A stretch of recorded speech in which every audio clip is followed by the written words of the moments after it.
Alright, so I'm back at it again. And this time I'm on Google with it. So I'm like, if I run a VPN on my iPhone, can Apple still track me? Because I wanted to just, how to fall off the map and vanish. It's always a good skill in the digital age to just be able to snap your fingers and then not exist pretty much digitally anymore and just be in your regular life, living peacefully. So it's the first thing I said. If I run a VPN on my iPhone, can Apple still track me? I get back, yes, Apple can still track your device level activities, even when running a VPN. So I'm like, dang, off top, like, and if you really think about it, how Apple's whole ecosystem is, how proprietary, it's so proprietary that they don't even use Bluetooth, they use AirDrop. So they go to let you know it's so closed source that the chances of it not having a remote device protocol of some whatever, however they want to name it, is just a remote device protocol where pretty much you can access this user interface from another device. It's like this one could be having a broken screen pretty much, and you could use another phone to just use this phone like it's a phone, like you got this phone in your hand. So it's like Apple really not really that trustworthy. Plus they answer to governments and stuff like that. They just let all governments in and they can sue them and however they handle stuff. I don't know. I know for sure the United States can just pull up on them and just ransack them, ransack the servers and find out whatever they want. So yeah, my iPhone usage, I don't know, it might be put at a limit. So it's that. So what does a VPN protect? It encrypts your traffic from your ISP. It hides your location from the websites you visit. So that means your cell service provider, they don't get to see what you got, what you're doing, and the websites that you visit, they get a fake IP when you hit. So you kind of invisible to both of those for higher privacy. A VPN, privacy focused settings. Make sure the VPN that you use has no logs, because if the VPN keeps logs, that's just like not having a VPN. You just wasting your time at that point. So make sure they don't keep logs and stuff like that. So the best privacy based phones that are untrackable. I'm trying to find a privacy phone. While no phone connected to a cellular network is truly 100% untrackable due to cell tower triangulation. Okay. Cell tower triangulation. Now you can look at these phones right here. Got the Pixel with the graphene. Why are they harder to track? D Google and D Apple, which mean that, again, Apple could get your backdrop of your location. I don't know if it said that earlier. Did I read it? Let me go back. Yeah, VPN bypass under Apple services, device fingerprinting, Apple services, VPN bypass. Some reports suggest that Apple could bypass VPN protections. So they just outright, that's got to be RDP if RDP ever showed up in this chat, for sure.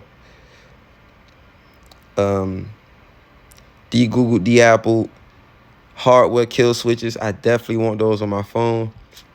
It's pretty much where you could just flip a hard switch and it physically disconnect the hardware from the phone. The screen still light up, but it take away the GPS, take away the sound, take away the cameras. It physically disconnect them. So there's no way somebody could just hack it unless they hack into your house through the door and take your phone and flip it on. That's a very handy feature.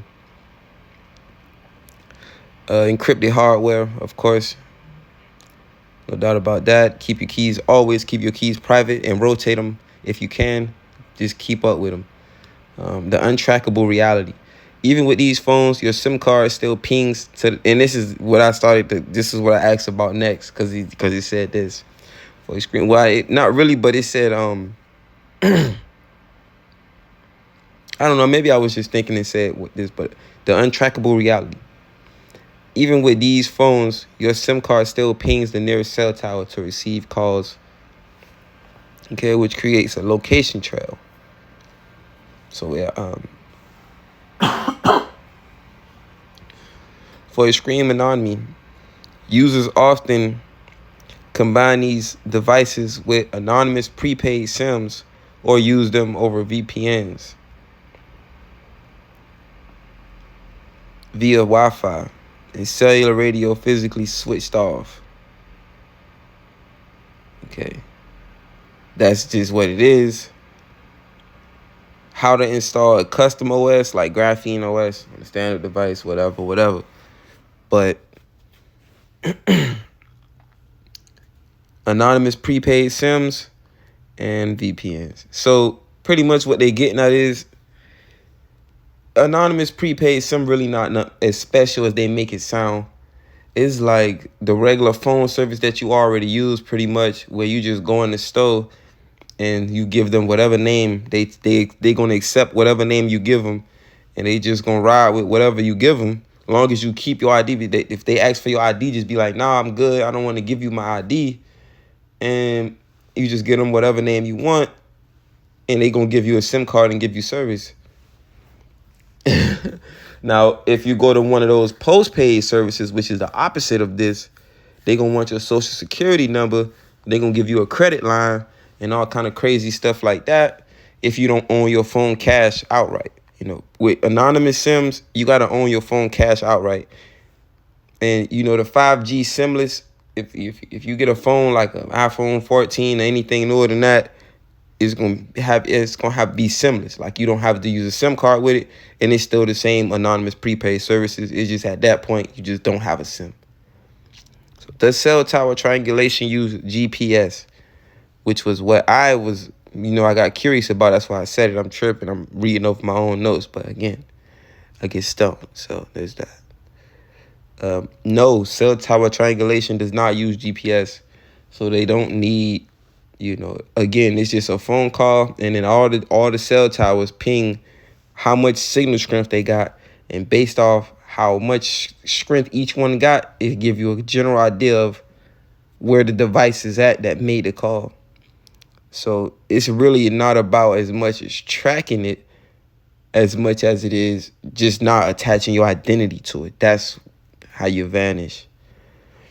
So I'm just keep going, make more sense, elaborate a little bit more. Okay, signal analysis. Your phone consistently communicates with nearby towers consistently. So that means that this is an ongoing tracking method. It's not like you just hit the phone and then boom, because you could just really ride, right? You could just drive any random place, hit the phone, and then be like, all right, cool, hang up, and then go back where you was chilling if you trying to not be tracked location-wise. Not just your digital footprint. Somebody in the physical world. This is a constant thing. So it knows where you at all times. So you got to be fully anonymous at all times. That means when you purchase, it's more inside of this thing. This thing really dropped the gem on me just now. That's why I'm bringing it forth. Telling you I'm back again with it. I'm just on Google this time. So calculation. The network measures the signal strength and the time it takes for a signal to travel between your phone and at least 3 different towers. And those 3 towers is in the shape of a triangle. That's why it's called triangulation. Okay, they know the location of the towers. So ping, ping, ping. It's not like the towers is moving around.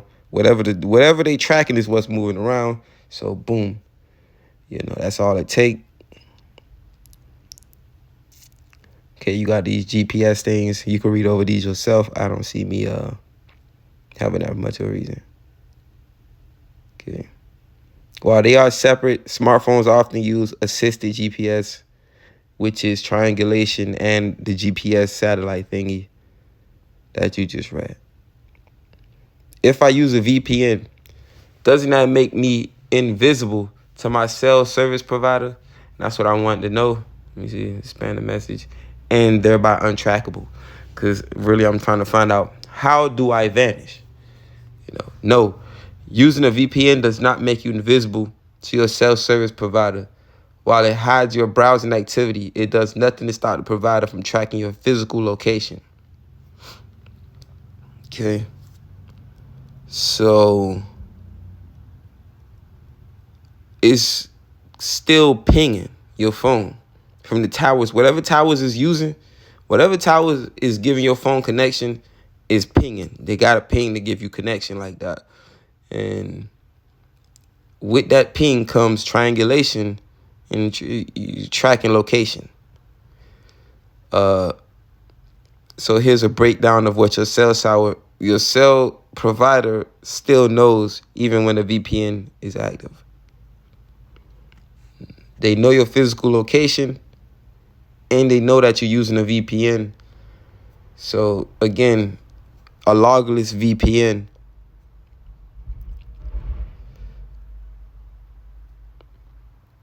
Make sure your VPN is logless. Basic identity, number 3. Okay, because you have a contract or registered SIM with them, your cell provider already knows your real name and billing address, the make and model of your phone, and your phone number. Very important here, because two of these things you can control, and 2 of these things you cannot. Okay, the 2 that you cannot control first. The make and model of your phone getting recorded, you cannot control that. Your phone number is what the cell server SIM is giving you, so you cannot control that. Okay, even if you changed your phone number, they still got a track record of what been on your account. This is just the way things go, especially when they know the government might come and ask them something, and they like to not get bothered with the government and all that, getting sued and stuff. I don't know. They just try to avoid that because they scared of the government. The government is their God. They not really sovereign. Okay, but outside of that, that's a whole nother video I already made. How much do you value your sovereignty? But here's the 2 things that you can control. Your real name and your billing address. Okay? Now, your real name, you don't have to give them your real name, as I already said earlier.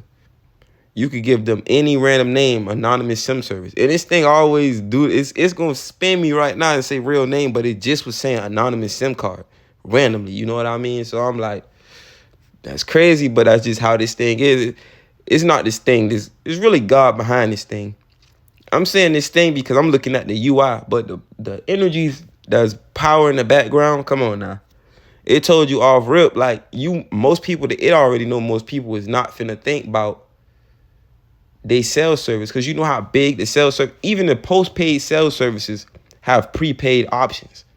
So it's like, it really just spent me. And then came back and said your real name and billing address. Now that I already told you, the anonymous SIM card prepaid is what you probably already use. So you just give them a fake. Long as they don't ask for your social security number, it's anonymous. You know, it's pretty much not. You don't have to give them nothing for real. So don't get them your ID. Don't get them your address, your home address. Don't get them nothing. Okay? And if you really, really, really, really, really want to be anonymous, when you actually pay the bill, you could go and pay it in person cash, or you could use a gift card that you just randomly got off an account. You could just go buy any random like Family Dollar and load up a gift card and pay it like that with random stuff for that you fill out the gift card with. Or you could just use Bitcoin and buy those cards, that spendable cash, or with the Bitcoin. It's plenty options to pay the bill without giving up your real information, your name, your actual billing address. Because the billing address you use when you get the anonymous service could also be another fake. You could use the same fake as the billing address for the prepaid random card that you get and the service that you get. And your real name don't got to be your real name, obviously, if you don't give them your ID, because they probably going to ask for your ID. Just say, I don't got it. Because me personally, every time I go to jail and get out, I have to get new cell service. So I done been through this process of plenty times. And I just say, I don't got my ID. I don't got my ID. I don't got nothing.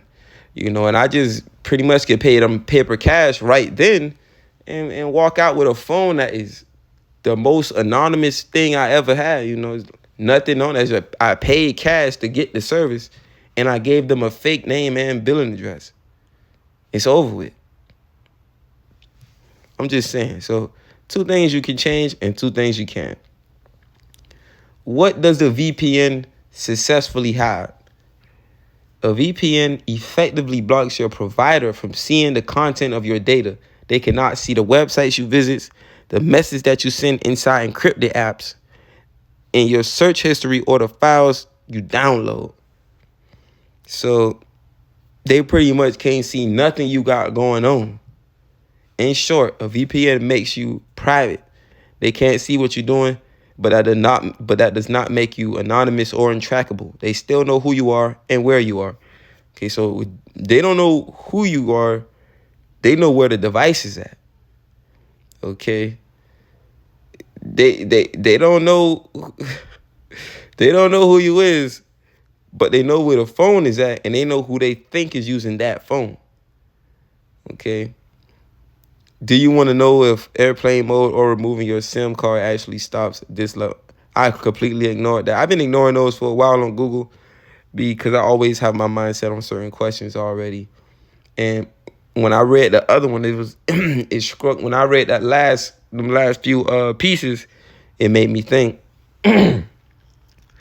why is it the only messages inside encrypted apps and not all apps that the VPN protect my data from? Because that's what it was just talking about. The messages you send inside encrypted apps, what does a VPN successfully hide? Okay. And then they ask you, and then I ask that question, and then they answer. Actually, a VPN does not encrypt the data for almost all of your apps, but it only protects that data while it's in transit through the network. Okay? So that's pretty much what it's saying is it goes on to actually it goes to elaborate. The VPN tunnel has an exit. A VPN creates a secure encrypted pipeline from your phone to the VPN server. Okay, so that is what it says. I know it sounds confusing, but I'm gonna explain it at the end of the video. I'm gonna go back to this part and I'm gonna explain more. I'm gonna try to draw something that gets you to think a little bit about the bridge of encryption between the apps within the app server. It is going to be here. I'm just going to have to draw it. Okay. So why encrypted apps are different? Apps with end-to-end encryption add a second, deeper layer of protection that the VPN doesn't provide. The app's encryption scrambles the message on your phone, and it stays scrambled until it reaches the other person's phone. Even the app's own company can't read it. The VPN encryption only protects the message from your phone to the VPN server. So I'm going to draw that out at the end of the video in my notes, and I'm going to attach it to the video. What happens with unencrypted apps? Okay. With a VPN, your data is safe while it's traveling through the internet service provider's network. And that's when you're sending it to the internet from your phone. The VPN is there protecting it. After the VPN, which is bullet number 2, as soon as it leaves the VPN server, it becomes plain text again because the VPN decrypts it once it hits the internet. So when you hit the website, when your information start going inside, your information then becomes plain text all over again. Anybody sitting between a VPN and the app's destination could theoretically see what you're doing. So that means, like, if a government was really after you, really, really bad, and they just pretty much posted up outside of Instagram, and they just waited on you to hit with whatever you was gonna hit with, and then they and they right there to see what you're doing, there you go. That's how. So they gotta already know who you is, number one. Just saying. And they say theoretically, so what are the chances? I don't know. But it's the fact that it's possible because it's telling you that. when your text hit the website, it's decrypted because the VPN can't get inside somebody else's website. It's just a tunnel. When they hit the wall, it's like they push you right to the door. And when they get to the door, they like, this is where it ends for us. Once you go inside that website, your data is exposed pretty much. So, number 4, the login problem. Even if the data is 100% encrypted, you can log into an account. Facebook, Google, Instagram, you are telling that company exactly, again, right at the door, once you hit that account, and they might have some type of bug, some type of scraper that's scraping to see who is who is logging in from this account and start tracking the data, which coming from that account with since it's decrypted and the VPN can't come inside the website with you. There you go. Okay, a VPN hides your location, but it doesn't hide your identity. So at that point, they could just go to the service provider or the VPN or wherever they think it might be and start asking. So they won't necessarily need to get your location when they try to scrape your IP, but they could just go whoever got the keys pretty much to your IP and get the location from there. So, yeah, a VPN protects the road your data travels on, but an encrypted app protects the package itself. And this is why Instagram taking away encryption from their messages is a big deal. And any other app that's not using end-to-end encryption. Now, I'm thinking about releasing a run of devices that's privacy-based with physical switches that kill devices, and they all got separate switches. So you could kill the camera separate from the speakers, the latest USB type, 5G data connection, pretty good privacy PGP encryption on messages within our apps. Within our proprietary messaging app, is using a very high level of encryption, something real nice. So if you use a VPN, if you use our device, it's automatically gonna come configured with a VPN by default, and you could change that VPN just like an iPhone, however you want to change it, all that good stuff. Every privacy feature, really, really, really, really nice. It's just that we don't answer to governments. So if the government try to do this or track you or say something, or they telling us, or we looking for this person of high interest, it's no way possible that we would ever give them anything. We'd rather spray the servers down with water. If they ever try to brute force into whatever we got, it'll probably end really badly for all of us, but they will never get your data, trust me. With my company that I'm most definitely moving toward creating, is just everything take time. At the end of the day, I got a lot going on. Not to say that it's going to stop me. I'm still young and I'm moving along at a pretty decent pace, especially given the fact that I've just been to jail wrongfully. So, yeah. And the login problem, as you can see, whenever you log into these sites, they will turn your data over. Instagram took the decryption off. So they giving data over just out the gate. Like, you just could pull up on them and just get it if you had the skill or the capabilities like a government, especially modern day governments. And Apple, as you can see, I already said before, they do cooperate. Does Apple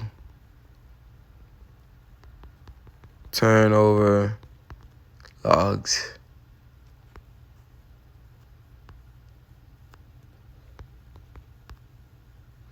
Because Apple make a pretty nice phone, but it's too much. It's too much to bear when you know how easily it is to get tracked. With something like Apple, you're literally logged into an OS with your real account, especially if you anything like a regular person. You use your real account, which means you're tracked regardless. Like, you just log into your crib, you could be using an end-to-end encryption app. You could be using the most logless VPN. Like they don't even. It's like they don't even exist on the net. How discreet they is. You could be doing everything right. You could even finesse the phone company and everything. But Apple got your stuff. Google got your stuff. All of them got your stuff. It's like, man, how do I vanish? Can I even vanish? Is that even possible? And not that any of you know, you like, oh snap, I didn't log into Google on my phone. But guess what? You logged into whatever other app that uses your email to log in. So it's like, oh snap, I didn't even download Gmail, but I logged into this app that I used to sign up, that I signed up with using my Gmail. And now I'm tracked. You know what I mean? I'm at literally your exact location is tracked at that point.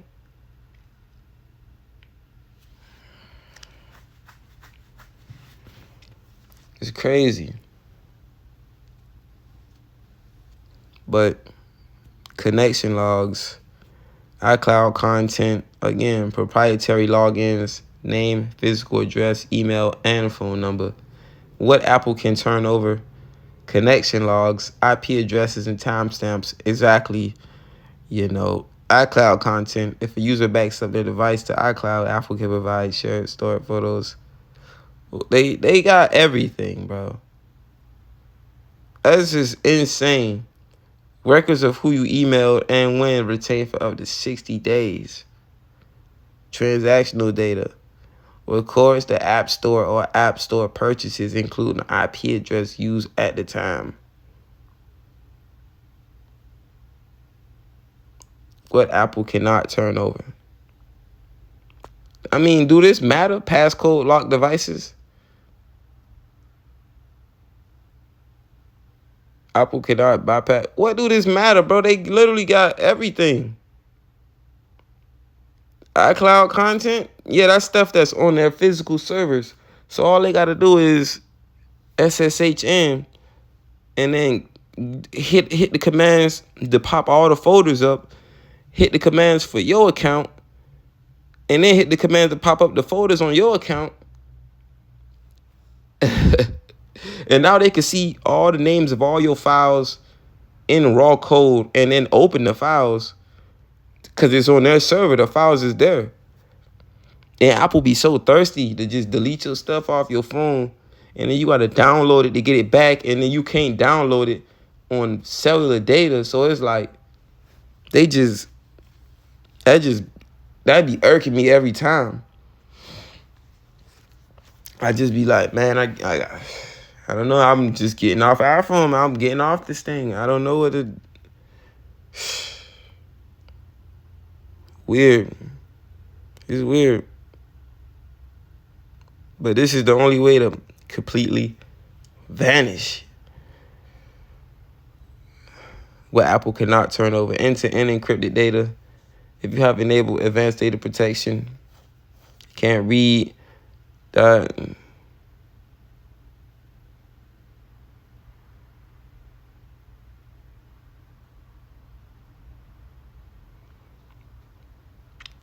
Okay.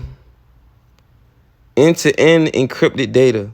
If you have enabled advanced data protection, Apple cannot read or provide the contents of your photos, iCloud Drive, or backups.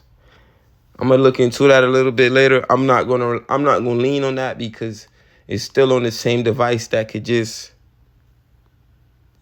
turn over your full name, physical address, email, and phone number, and IP addresses and timestamps for when you logged in. I mean, down to the very minute and second, because this thing calculates down to the second of seconds. It's like a fractional seconds. It can track those. Who you emailed and your App Store purchases. So, again, I have to look into this a little bit more. And there. So, Apple generally notifies users when their account information is requested by law enforcement unless a court order legally prohibits them from doing so. So, pretty much, that's useless. That's like the way the state system is set up, where you can sue them, but they just gonna say, no, you can't sue me. So no different. We gonna tell you, but if they tell us not to tell you, we not gonna tell you. Crazy. I don't even know why they would waste their time. Would you like to know how to advance, how to enable? You know what? Yes, I do want to know. Just because I'm on this video.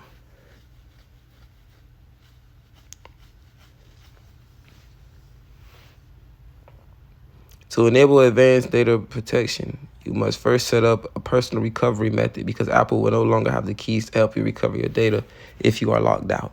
Oh, shit.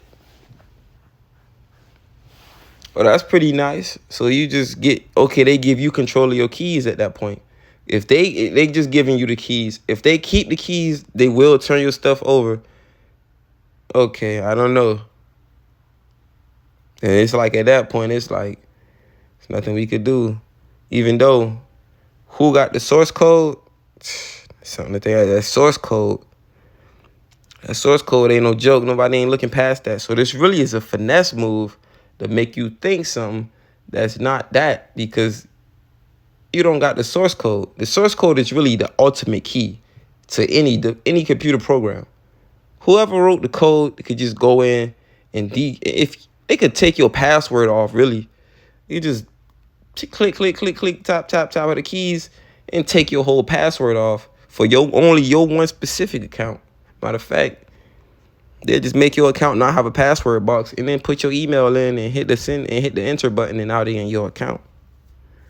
So that's the honest truth. I kid you not. And this is the reality of life. So understand that. Understand that whatever safe haven you feel is probably fictitious.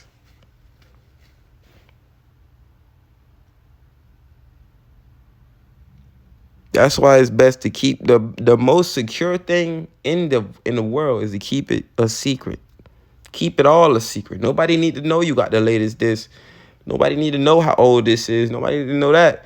And I learned that, it kind of was an epiphany to me recently. And yeah, I'm just gonna not be taking pictures with my phone and stuff.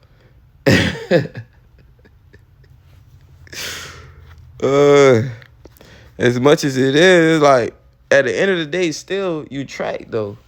You use social media, you track. You use anything, you track. Especially anything that answers to the government, you use it, you track.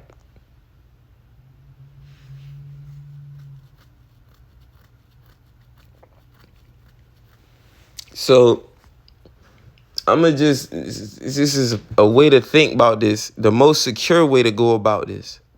This is the most secure way. Is number one, use a VPN. Okay, regardless of anything, run a VPN. I'm gonna go all the way back from the beginning, from the most secure step from the beginning.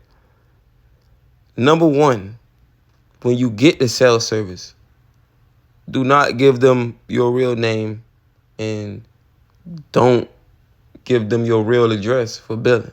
If you could pay cash, but just use a gift card, some type of prepaid card, or just use Bitcoin to buy a card, or just use cash. So once you get the service and you want to start using stuff, you want to get a VPN. Because now that the service has, or you cannot use a VPN because you got a fake name and stuff. I mean, a VPN would make you get a bunch of extra attention, but when your data is in transit, the VPN also encrypts data while it's in transit. So it'd be a good idea to just use a VPN. Plus, it gives you a false IP. So whatever website you hit, you get a fake IP. If it gets your real IP, then they could just say which company issued this IP, and they could check that and then see your fake account with the fake name and the fake address, or They could just not know what even company it is, because just knowing what company could give up so much information if it's just a VPN.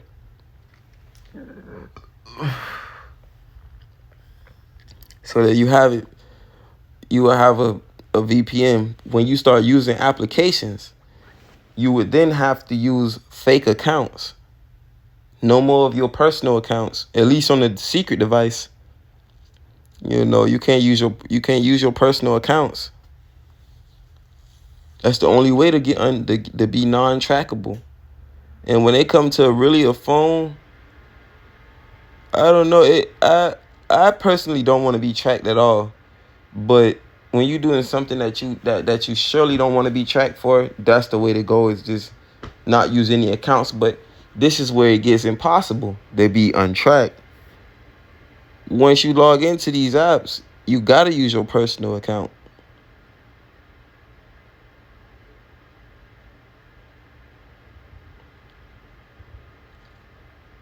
And especially if you spend money on these apps. I know if you spend money on Instagram, they get your card billing information.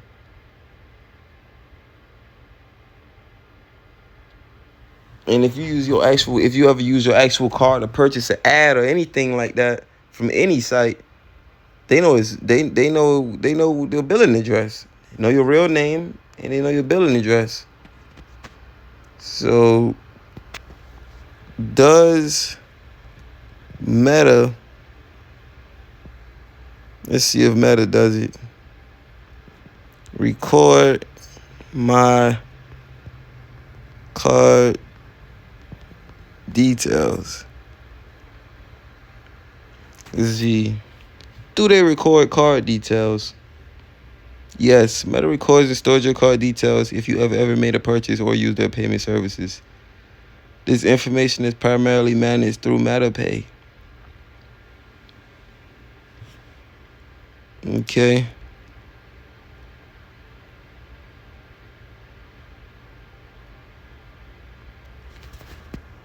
Do they delete records?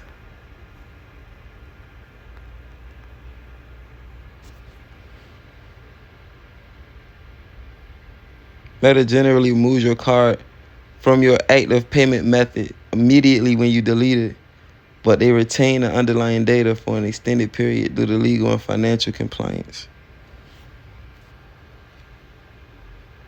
Okay.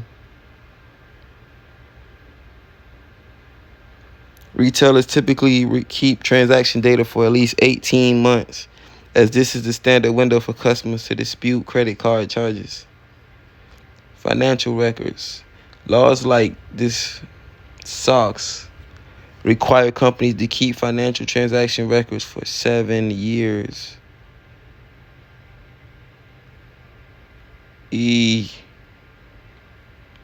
So that means the purchases that you made is going to be on your account for 7 years. So you could go start trying to buy. You should go start using prepaid Visa cards, the ones that you could load up to 500. Or it's like you could constantly just use one card and just keep putting cash on it and stuff like that. But the best way I say is to use the Bitcoin way. It's where you could just use Bitcoin to purchase those digital cards and add them to your card and add them to your wallet, whether it's your Google Pay wallet or it's your Apple Pay wallet. You just use Bitcoin to buy the card, and then there you have it. So yeah, crazy. So your card records is 7 years, they stay.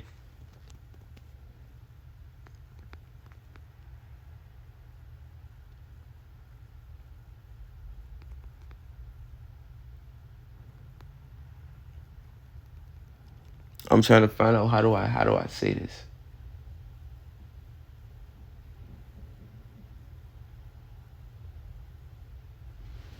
I looked it up before. I forgot how I phrased the word, how I phrased the prompt. How to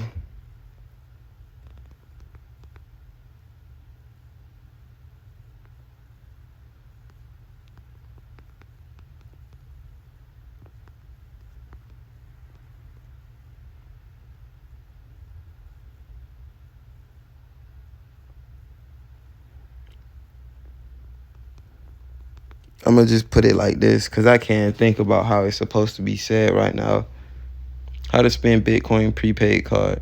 2026, spending Bitcoin via prepaid cards is a primary bridge decentralized assets with everyday commerce. These cards allow you to spend crypto anywhere major networks like Visa or MasterCard are accepted. Automatically convert your Bitcoin into local currency at the point of sale. Okay. This is not those.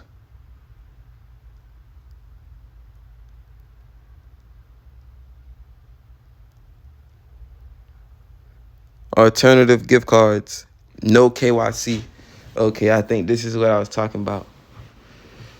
For a faster, more private way to spend, you can use Bitcoin to buy instant e-gift cards through platforms like Builtrify or Crypto Refills. Brands purchase vouchers for Amazon, Walmart, Uber, and DoorDash. Pay with Bitcoin, and the gift card code is sent to your inbox within minutes. No personal identification.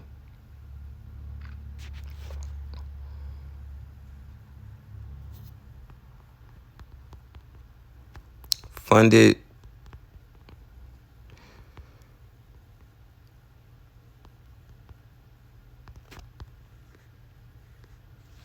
Bitcoin funded anonymous card. Let's see.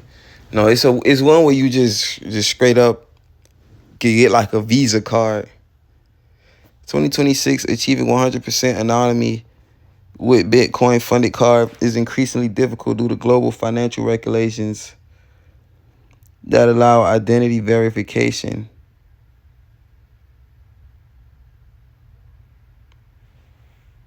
However, several no KYC options exist, primarily through virtual cards or decentralized platforms. Digitap, currently ranked as a top choice for 2026, it allows a privacy-first approach with low fees and no ID requirement for signups. It supports Bitcoin, Ethereum, and stablecoins. And you can use a PO box to get stuff shipped to you if you want to get something shipped like an anonymous SIM from over the net, maybe like a $10 a month type of deal.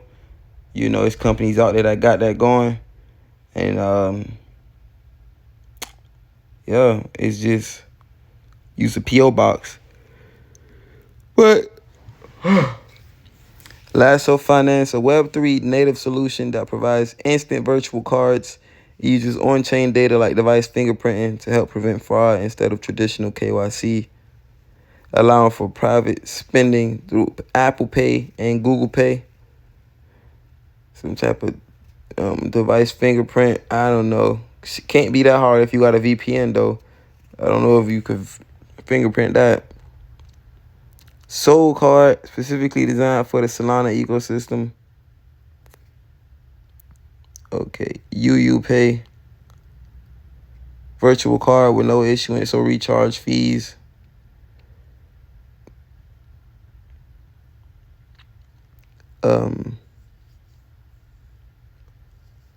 Goblin Card offers both physical and virtual cards without KYC, and it supports Monero.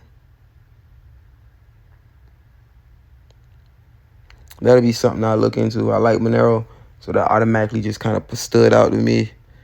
If your goal is to be truly untrackable, combining a no KYC with one of these methods is recommended. Okay, again, you would just get those crypto cards. Non-custodial funding using a wallet first card.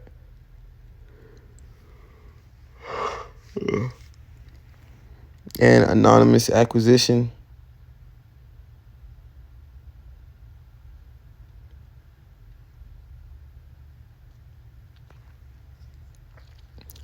Okay, and then you have it. Something like Lasco Finance. I'm going to look into that one. Because Goblin Networks, I don't know how I feel about that. I know Apple and Google Pay is good.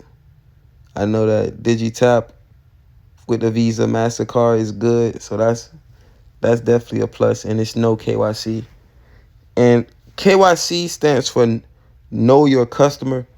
They didn't say that in this. I didn't see it pop up, but I remember the last time I looked this up and I was looking about how do I go about doing this.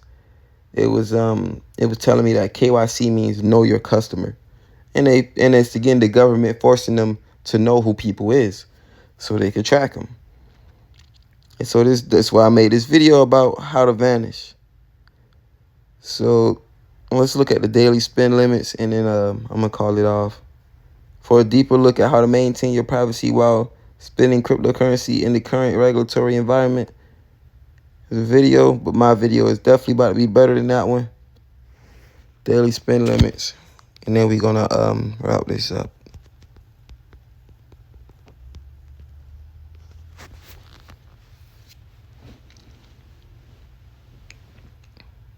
In 2026, daily spend limits for Bitcoin funded no KYC cards are based on whether you are using a basic virtual tier or a physical card. While these cards offer privacy, they typically have lower caps than fully verified accounts to comply with anti-money laundering regulations. Typical daily spending limits. Lasco Finance implements $1,000 daily limit. I mean, if you was really in a funny situation, right, and you couldn't survive off $1,000 a day, I don't know, man. You probably be pretty messed up. So I'm okay. I'm probably gonna go with Lasco. I don't know. You gonna have to go with one of them when you start spending Bitcoin anonymously and using cash to do it with these little virtual cards in your device. Tap Pay. The virtual no verification tier has a $5,000 monthly limit, roughly $165 a day. Though some reports suggest it could scale to $10,000 a month depending on your specific card type. I don't know what a Web3 card is, but it's UUPay saying worldwide cards, so I know it's not like a U.S. bank with the 16-digit numbers. Nah, that'll be something that you do if you just running around the world, just doing stuff. I guess you'll be using UUPay, or if you was just on the other side of the world, something like that. Goblin card, known for higher flexibility, this card has been reported to support a 25,000 monthly limit with relatively high daily transaction caps for its anonymous users. But the Goblin network, I don't know. When they said that, I didn't know what that was. It made me feel funny, but that's something I'll look into. Exchange limits for unverified users, $1,000 a day, while global debit card transactions is capped at $300 a day. ATM access.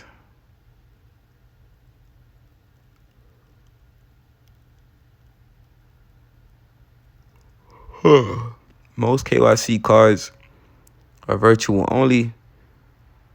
Physical cards that allow withdrawals, like the Goblin card, have a separate daily limit.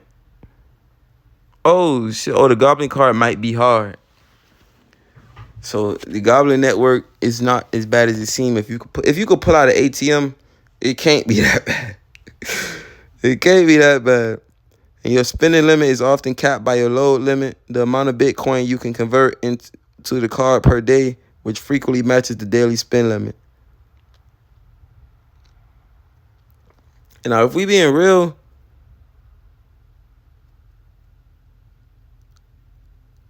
I could actually start my own company that give you a card for your Bitcoin.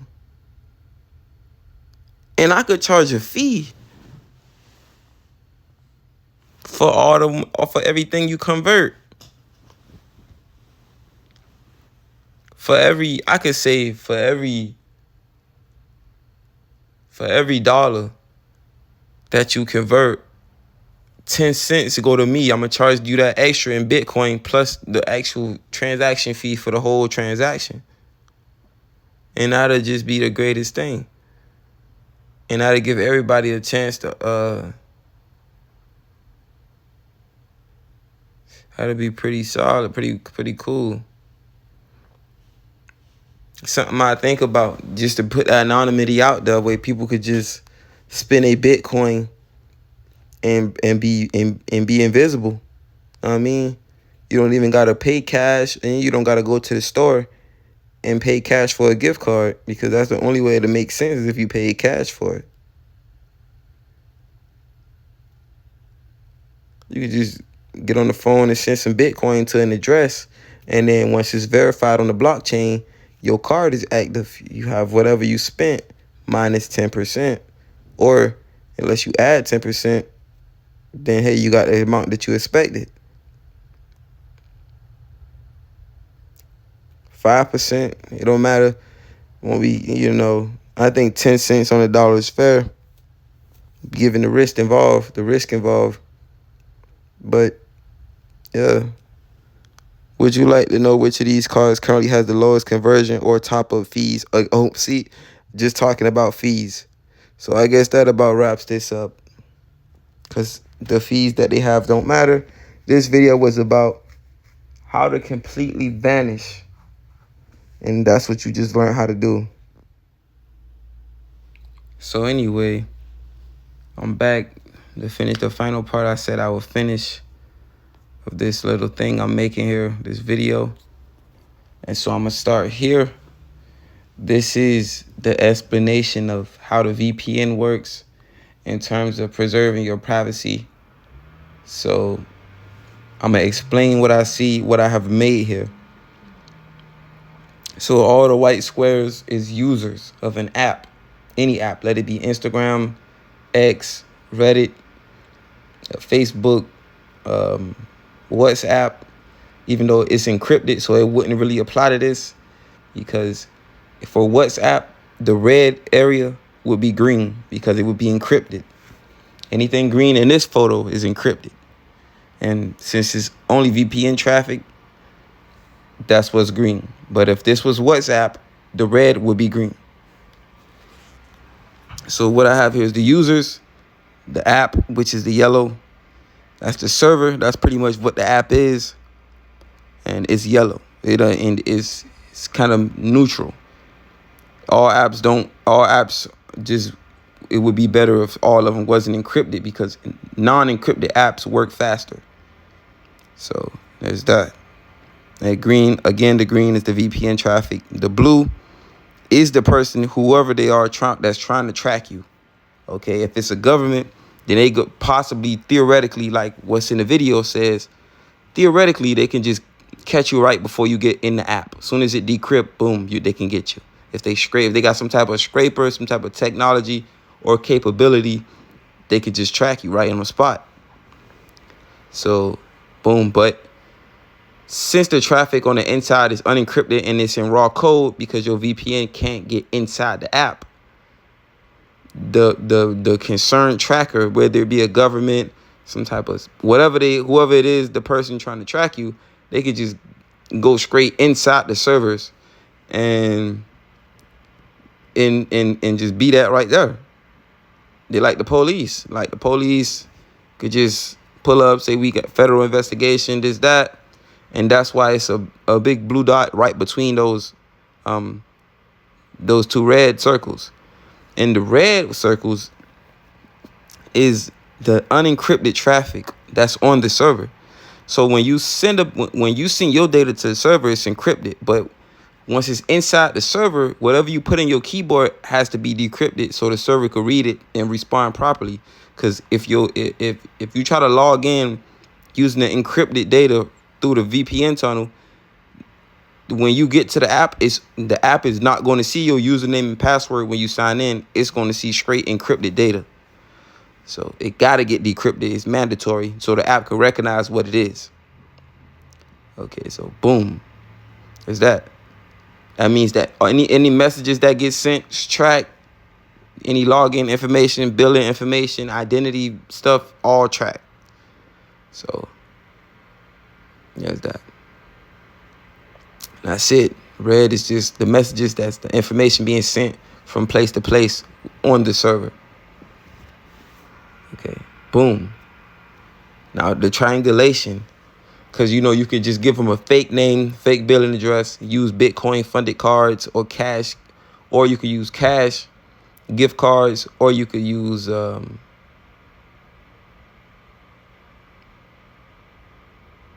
straight cash, actual paper cash itself. So the yellow is the cell towers. Again, cell towers have no reason to be encrypted, maximum speed. I mean, no, 5G is encrypted as a matter of fact, but that really doesn't matter in this case, you know. So it's the cell towers. The green is the 5G signal that's encrypted.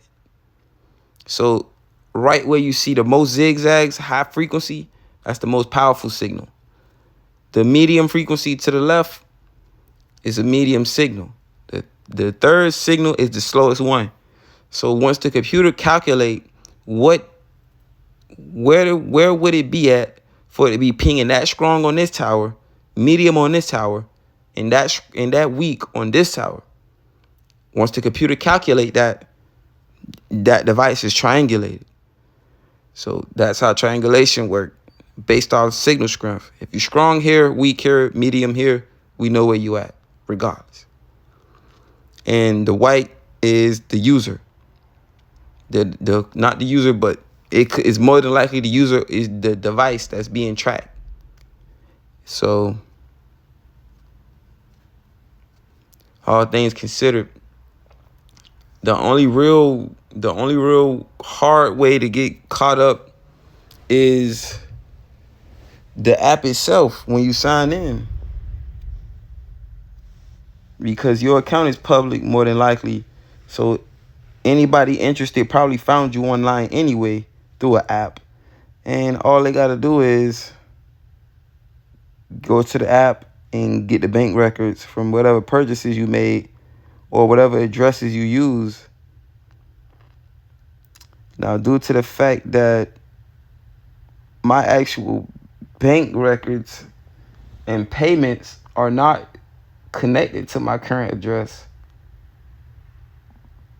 so, you know, there's no worries there. So, yeah, I don't live there anymore, and my records is just not there. So moving forward, I will be using, if I do make any purchases, it'll be of some other thing, some other totally unrelated thing. It's just me breaking it down in the simplest terms.